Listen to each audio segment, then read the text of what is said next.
গতকাল শিলিগুড়িতে West Bengal media ফোরামের উদ্যোগে অনুষ্ঠিত হয়ে গেল ওয়েস্ট বেঙ্গলের সমস্ত মিডিয়ার সম্মিলিত এক মহাসভা।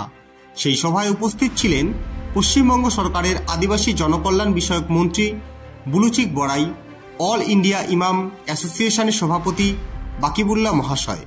এছাড়াও উপস্থিত ছিলেন শিল্পপতি থেকে বিশিষ্ট প্রশাসনিক আধিকারিকগণ। এই সভায় ওয়েস্ট বেঙ্গল মিডিয়া ফোরাম জলপাইগুড়ি ও ময়নাগুড়ি ব্লকের দুই বিশিষ্ট কবি তথা কবি আবু তাহের রব্বানী এবং কবি মাহেদুল হোসেনকে এবং একই সঙ্গে কোচবিহার তথা হলদিবাড়ির বিশিষ্ট স্বর্ণপদকপ্রাপ্ত কবি রবিউল গনি প্রধান মহাশয়কে বিশেষ সংবর্ধনা প্রদান করেন। এই তিন কবিও তাদের লেখা কাব্যগ্রন্থ মিডিয়া ফোরামের বিশিষ্ট উদ্যোক্তা মলয়পীঠ মহাশয়ের হাতে তুলে দেন। এই তিন কবি এই সভায় উপস্থিত থেকে নিজেকে ধন্য বলে মনে করছেন, এমনটাই জানিয়েছেন ওয়েস্ট বেঙ্গল মিডিয়া ফোরামকে।